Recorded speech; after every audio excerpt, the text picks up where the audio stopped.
May sasakyan kayo? Yung pong sakay crash. O sige. Ma'am Grace, asan? Ikaw magdadrive? Opo, magdadrive. Si Atty. Arden po. Grabe ka pala, ang driver mo. Attorney? Ah? Kasama din po siya. Masyado ka nang na-promote yan. Sige, sige. Nasaan na? Brother, alam mo yun eh. Ako susunod sa'yo. Dito raw yun eh. Diretso lang po ito, sir. Diretso lang. Nasa si Bro Jerry? Ayun, doon na tayo. Sige. Okay, please. Thank you po. Thank you ha. Ingat. Kailan pa kayo dumating dito, Mrs.? Ikaw, ilang araw ka na? Magkaangkas po kami. Magkaangkas kayo? Deliver po kami. Ikaw, kapatid. Siya naman, asawa mo. By the way, sa inyong lahat, gusto kong ipaalam, kaya ako nandito as advocate, Yes, sir. hindi as congressman. In other words, hindi ko ito trabaho. Yung police, hindi ko kilala, hindi ko nakasama sa assignment. Itong pamilya nitong rider, hindi ko rin kilala itong mga ito. Siguro kilala ako. And to give you background, kaya ako may ganitong advocacy. Ako bilang isang anak mahirap na lumaki sa bahay kubo, naranasan namin ng aming pamilya yung discrimination sa pagbibigay ng public service. And nung high school pa lang ako, attorney for your information, biktima na ako ng illegal arrest. Nangarap ako na pag someday somehow at nagkaroon ako ng position na may capability ako na tulungan yung alleged victims ng pang-aabuso. Kaya nandito tayo. Nandito ang PAW para magbigay sa inyo ng libreng serbisyo bilang abogado ninyo. By the way, for the information of everybody ha, ito naman public service, wala tayong pag-uusapang personal. As usual, ang practice ko naka-video. Kaya tayo naka-video para kung may mali, yung ating mga kababayan, especially yung mga ordinaryong tao, attorney, parang nalelektura na rin natin. Yun din namang mga kapulisan, kung may maling trabaho, malalaman nila para ma-address natin ito. At kung may mali nga, kung may mali, wag nang maulit. Sabi ng iba, si Colonel kasi may kinikita yan sa AdSense ng YouTube and Facebook. Para malinaw sa lahat, hindi ang interest ko kumita ng pera. Kasi kung ang interest ko kumita ng pera, ipagbabawal ko na gamitin ang video ko. Partner, dito nga kayong dalawa, yung arresting officer dito.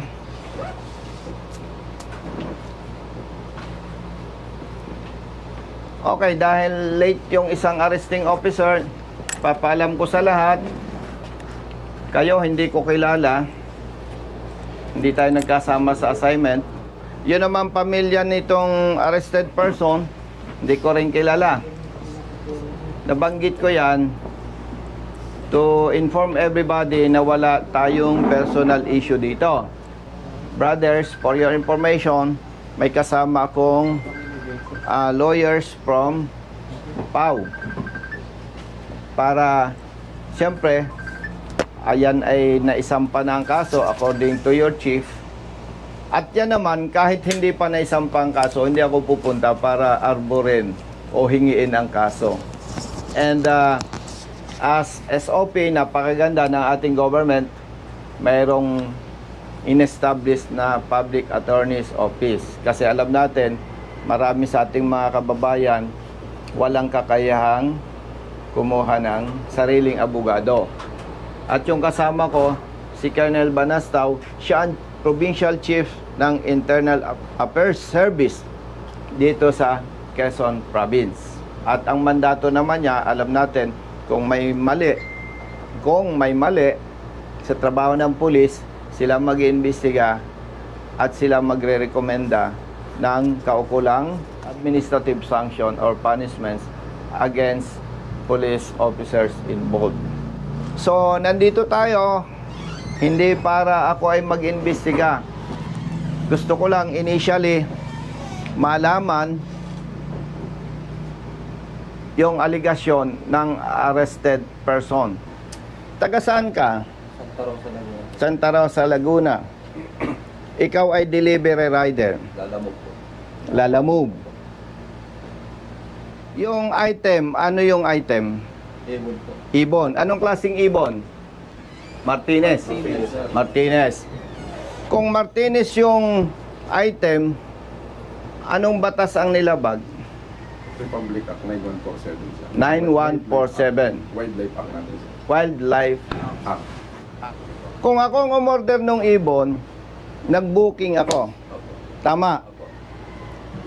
Ibig sabihin, kung ako ang umorder, hindi mo ako kilala. Hindi po. Parang nakatambay kang ganon somewhere, Opo. oops, may nag-booking. Opo. Tama po. Inaccept mo. Tama po. Pinuntahan mo yung item. Opo. Pinick up mo. Opo. Saan mo pinick up? Silang Cavite po. Silang Cavite. Yung pinick upan mo, tindahan or pribadong individual? Bahay po. Bahay. Pagdating mo doon, ang nakausap mo, lalaki, babae. Lalaki po. Anong sabi sa'yo? Yun daw pong, ito na daw po ang pick upin ko na order no nag-book. Okay. Siyempre, in good faith ka, hindi mo naman kilala ang umorder, inaccept mo. Opo. Kinuha mo ang item. Opo. Tapos, base doon sa booking, saan mo i-deliver? Lucena City po. Nasa Lucena City tayo, attorney, ano? Okay. Nandito tayo sa police station ng Maritime. Nung mag-deliver ka, malayo dito, malapit. Malayo po. Saan lugar? Paglabas po dito sa kanto, yung pong parang diversion road, yung meron pong building doon na parang lechonan, ICAS lechon. Doon po mismo sa ICAS lechon sa labas po. Dahil ikaw ay rider, nakakaintindi ka, humigit kumulang ilang kilometer? 500 meters po. sir. Okay. 500 meters. No? Parang kalahating kilometro. Okay. Pagdating mo, sino ang nakaharap mo? Yung pong umorder, yung pong bumili. Sino? Si Sir Igiya po. Nung kaharap mo na siya, anong naging pag-uusap ninyo? Bali, tumawag po sa akin yung inorderan niya. Kaya wala daw pong Gcash si Sir. Baka pwede daw po ako na lang ang mag-Gcash. Ikaw, sige po, pwede naman po ako mag-Gcash. Pero sabihin niyo po sa kanya, tawagan niyo po siya para maibigay po sa akin. Ngayon po, nung nagkausap kaming ganon, binaba ko na po yung telepono, yung cellphone ko po. Naantay ko po na tawagan siya. Pagdating doon sa destination, automatically, siya ang nakaharap mo. Opo. Brother, paano mo nalaman na may deliver siyang ibon? Sige. Sir, ang kakontak ko nun sir, yung kontak ko na nagangalang Boss LJ. Siya bali sir, yung nagbibigay sa akin ng info kung nasaan na sir, yung item sir. Oh. In other words, alpha mo yon. No sir, dito na yun sir ay May communication ka sa kanya. meron, sir. Siyempre, Yes sir, kung ako nagbibigay sa'yo ng info, yes sir, meron. may communication na. Pinadala namin sir. Opa. So, ibig sabihin,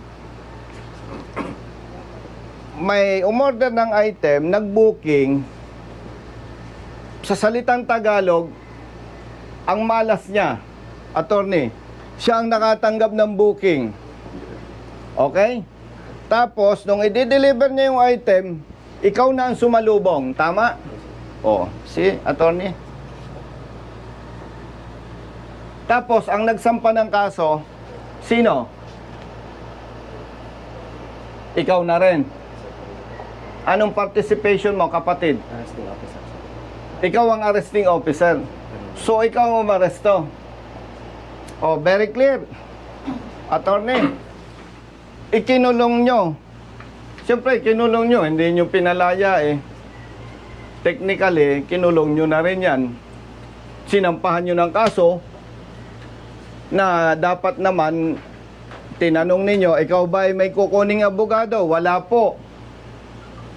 O sige, proceed tayo sa PAW. Ma'am, arestado itong tao na to. Kailangan po niya ng abogado. Mag-provide kayo. Dapat ganun ang ginawa. Tama po ba? Dapat ganun ang ginawa nyo. Hindi ko kayo hinahamak, mga kapatid na pulis. Pero nakikita ko, hindi kayo galing sa mayamang pamilya. Ibig sabihin, dalawa ang maaring dahilan bakit kayo nagpulis.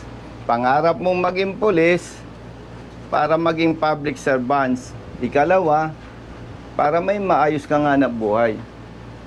Pambira naman. Maawa naman kayo sa katulad ng mga ito. Oh. Kaya ng konsensya ninyo? Ha? Chief, tinanong mo ba sila kung anong nangyari? Yes, sir. O anong kwento sa'yo? Yun nga, sir, nagkaroon ng transaction. Ito yung dumating. Oh, Ang depensa nga. sige, diretsohan tayo dahil official ka naman. Yes, sir. Do you think hindi siya biktima? Parang ako lang may sige, baka hindi mo naintindihan ang sistema ng Lalamove. Nakatambay ako dito, may nag-book. Uy, layo naman. Pero okay na rin. Kikita ako eh. Actually po, Click. ang booking ko tatlo. Isang San Juan, Batangas, isang Lucena, tapos nung papunta na po ako dito, ang daan ko po kasi is Patagaytay, pumasok po yung booking na Silang to Lucena. So, ikukunin na natin to. Total pa Lucena tayo. Tama. Di, para hindi ako aksaya, kinuha ko po yung Silang to Lucena. Di ba sa system ng Lalamove, Opo. may booking yan? Opo. Pinadala mo sa office yung kopya, no? Opo. Yung screenshot. Opo. Pinipicture po yan. And at the same time, Lalamove can provide official document Opo. or certification. Oh. Chief, may responsibility ka. Yes, sir. Kailangan alagaan mo ang tao mo. Yes. Sir, bali, kaya nga sir, in-request namin yung kaso para ma-investigate kung may sir. Kasi Ay, yung nako. nasarang depensa niya, nasa ilalim mo. Yan, oh. Na-ebidensya siya. Ibig sabihin, kung naglalala mo, brother, yung kapatid mo, baka yung pang natsamban. 7 lang po. Kaya ko lang po siya kinuha ng Juan kasi naging triple booking po ako. Ang San Juan ko po is 327. Tapos ang isang Lucena ko po is 500 plus. Ginawa na ni customer na 600. Di, may 900 plus na po ako. Ngayon, pag papunta po ako dito, pumasok po yung booking na Silang to Lucena. Sabi ko, kunin na natin to. Kasi para pambawi ng gasolina pambili. Alam mo, Tony, malas lang nito eh. Siya ang naka-receive ng booking. Ganun kasimple yun. Imagine, ang galing mo, eksakto.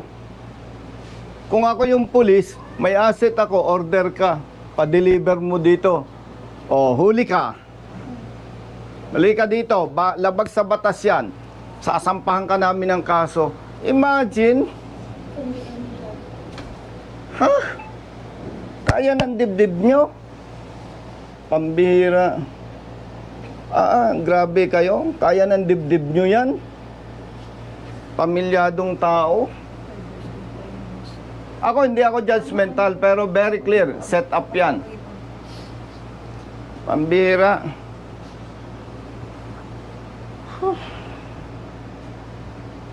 Grabe kayo. Buti nakakatulog pa kayo. May pamilya ka? Meron, sir. Ilang anak mo? Isa, sir. Ikaw? Di may accomplishment kayo? Oh. May accomplishment kayo? May re-report kayo? May arrested person kayo? Wow! Ang galing! Nito, imagine, 6 ang anak. Kaya ng dibdib nyo. Alam nyo, yung mahihirap na tao, isang araw lang walang hanap buhay, gutom ang buong pamilya. Imagine, ang bigat, ang grabe ang dibdib nyo Alam nyo, brothers, yung masamang gawa sa kapwa, may balik yan. Maniwala kayo sa akin. Ako, dati akong pulis ha. Hindi ako kaaway ng pulis. Kaaway ako ng tiwaling pulis na hindi tama ang ginagawa. Imagine. O ano sabi sa inyo sa prosecutor's office? Napipili po ako. Ang una po is, kung lalaban daw po ako is, mga 1 month daw po o mahigit pa ang magiging proseso, pero ililipat daw po ako sa kulungan. Ngayon, yung pangalawa daw pong option is, aminin ko na lang para 1 week po ma-process na, dito na lang daw po ako mag-i-stay sa kanila. So inamin mo? Inamin ko para po mapabilis talaga ang proseso. See? Kasi may maliit akong bata na 5 years old. See? Bali sir, wala pa po tayong kopya ng inquest resolution. Nasaan yung inquest resolution? Napadalhan na po kayo. Kasi nagtanong kami Thursday daw po. Tapos na last week. Wala pa sir, kasi ang sabi sir, hinihingan siya ng indigency para magawa yung resolution para mapababa po yung pensa. Kaso nga lang po nung dumating na yung indigency, late na po. Holiday na Tapos po. pati. nag-holiday po ng Friday sir. Maniwala kayo sa akin. Maniwala kayo sa akin. Hindi po pwede ang kay General Torre. Maniwala kayo sa akin. Ang gusto niyan trabaho, yung tunay na trabaho, hindi ganyan. Kapareho din yan sa drugs eh. Yung ginagawa ng iba eh. Iba lang ang item. Sa ngalan ng public service, hindi natin ito pwedeng patagalin. Sa katulad nila na walang pinag-aralan, mahirap lamang na tao, isang kahig, isang tuka, stressful masyado yan. Dahil wala kayong may pakitang resolution, hepe, with your personnel and arrested person and his family, punta tayo sa prosecutor's office. Walang violation doon. Tama ba, attorney? O kaya, let's go. Halika kayo. Floor sir. Anong floor? Fourth floor. Fourth floor? Sige, fourth floor. Okay, sir. Sa 1, 2, 3. Okay po. Salamat po. Yes, ayun na. Ma'am, una na po kayo sa elevator. Salamat po Okay, thank you.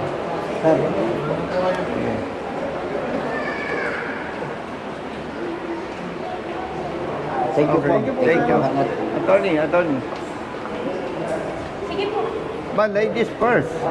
Sige. Ladies first. Ito, dalawa naman po. O, dito tayo.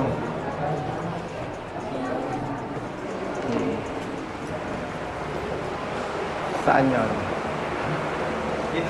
Dito po sana kayo. Ikaw. Si Chief Joel Tolino po, si Boss, City Prosecutor. good morning. May kasama ako ha. By the way, Chief, public service ha? Wala namang usapang personal Yes, no? po. As usual, naka-video tayo. Kasama ko yung mga kaibigan natin, Pau Lawyers. Yes, si Chief. Kasama ko yung IAS, Police. Oo. Kasi, Chief, tumawag sa akin yung pamilya nitong rider. More than ilang days na? 1 week na po. 1 week na. Kami na attorney ng Pau Lawyers galing sa station. So far, wala silang maipresent na resolution. Nandun lang sila sa police station. That's why, nandito kami to check anong status nung sinasabing isinampang kaso. Sino ang piskal mo? Hindi ko po kalala kung sino. Kapatid, mawalang galang sa'yo, Tiger. Yes, Tiger. Di ba ang SOP, tatanungin ko may abogado siya o wala? Yes po, tinanong ko po siya. Ito po kasi Tiger, unang-una, pag mag-i-inquest kami, tinitingnan namin ang kaso kung meron kaming 3 kategorya. Unang-una, ito ba ay summary investigation, ito ba ay expedited preliminary investigation o ito ba ay regular na preliminary investigation, no? So meron tayong tatlong categories. Itong sa kanya po ay pumapatak ito ng summary investigation. Nung tinignan ko ang kanyang kaso, violation ng Section 27 ng RA 9147, ang parusa sa kanya dito ay pagkakakulong ng 10 araw hanggang 1 buwan. So mabilisan ito. Hindi ito yung ano na talagang tatagal ng gusto. Chief, dahil yan ay nandyan na, naisampa na ang kaso. Naisampa na itong kaso noong June 5. Ngayon kung may resolusyon na, ito yung na-file, pwede na po kayong magpiyansa. Sinabi ko po sa kanya yan, Sir, meron po ba kayong certificate of indigency para mapababa yung piyansa? Kasi kapag may certificate of indigency, pinaliwanag ko po sa Opo, inyo. yan, opo. Natatandaan ko po yan. Ang Pinaliwanag magiging niya. pensa yung pinakamalaki ay 10,000. Opo. Or kung mas maliit doon, halimbawa kung ang nakalagay na pensa, katulad dito ay 12,000, Opo. at magsasubmit ka ng certificate of indigency, magiging 6,000 na lang po ito. Opo. Pinaliwanag ko sa kanya, Sir, nasabi mo sa akin na kayo ay delivery rider lang. Kung ito ay may file na sa korte, gagawin niyo na po yung depensa. Di ba nasabi ko Opo, tama sa po. korte? Opo, tama po. Ngayon po, kung wala kayong abogado, may libre po tayong abogado sa PAW. Siya po ang magiging abogado nyo. Ito, may binubuhay kasi na 6 na bata, 6 na anak. Kaya ang concern ko, yung legal na pinakamabilis. Simula nung June 5 pa lang, pwede na po kayo magpiansa kasi nandun na iyon. Attorney, ako may lakad pa sa Kongreso. Bibigyan ko ng pampiyansa. Sinong pwedeng mag-assist? Okay, kasi may hinahabol akong oras. Alam ko, hindi kayo pwedeng tumanggap ng pera. Magbibigay ako ng cash, aalalayan nyo na lang. Wala naman labag sa batas doon, no? Kasi gusto kong linawin sa inyo kung bakit nire-request ko sa katulad nilang hindi nakapag-aral, yung pinag-uusapan natin, hindi nila maintindihan. Kasama po namin nandito lang po sa Oo, ganun na lang. I-assume natin na ma-approve yung reduction ng bail.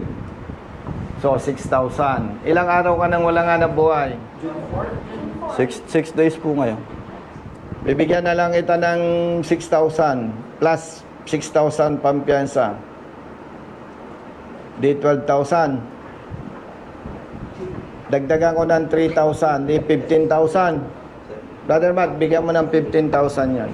Ay, Kong, yun nga pala po tungkol sa motor ko na kuha. Ano po pwedeng ikuha doon para ma-release din po? Attorney, yung motor niya, hindi pa marirelease yun. May motion to release po, kailangan ng request po yun na motion to release motor vehicle. May mga proseso din po nun. Oo nga, may proseso yun, pero gaano katagal yun? Sila, i-assist din po ng abogado na handling lawyer niya. Kayo na mag-assist. Kasi nasa court pa rin po. Yes, ma'am. Sa Kailangan po namin ng certificate na na-impound sa kanila. Tapos po ay mga ORCR, picture po. Saka gagawang mo ng affidavit. Sa inyo ba nakapangalan? Sino ba yun? Hindi po. Kapag- ba sa record na meron motor? Kapag 12,000 yung bail, halimbawa, hindi na-approve, sabihan mo ako sa office. Sige po. O, Mrs. Tawag mo. Maraming Senator salamat na yung po. mag-assist sa inyo. And, Iyas, ang gusto ko mag-cooperate kayo. Hindi ko kayo inoobliga. Ang hinihiling ko sa inyo, mag-cooperate kayo. Magbigay kayo ng statement sa Iyas Opo. para maimbestigahan. Opo. At kung may makita sila na mali na trabaho ng pulis, Opo. mabigyan ng administrative sanction. Opo, Kong. Okay? Opo, Kong. Umaasa tayo na sa tulong ng mga PAW lawyers, ma-release agad yung motorsiklo. Opo. Kasi yung po pang hanap buhay ko. Okay? Kong. Kapag hindi pa marirelease yung motorsiklo nyo, pinaka-the best, umuwi na muna kayo. Tawagan lang tayo. Pwede rin akong makipag-coordinate kay attorney Opo. para hindi sayang yung oras nyo. Alam ko, nakaka-stress yung nag-i-stay kayo sa police station Sobra po. dahil masakit sa inyo yung dinanas ninyo. stressful masyado yon. Malinaw sa'yo? Opo.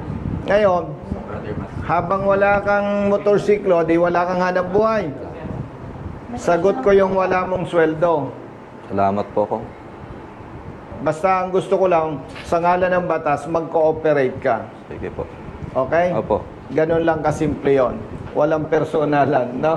Ang request ko lang sa PAW, pare-pareho naman tayong Pilipino. Hindi naman tayo magkakaaway. Pero pag may nakita kayong mali, ang request ko lang, sampahan nyo ng kaso kung kinakailangan. Tama ba? Lagi po kami ganun. Oo, kasi ang interest lang natin dito, yung mali, may tama. Para kung may mali, wag nang maulit na may nasasakripisyo. At sa parte ng administrative naman, may iyas.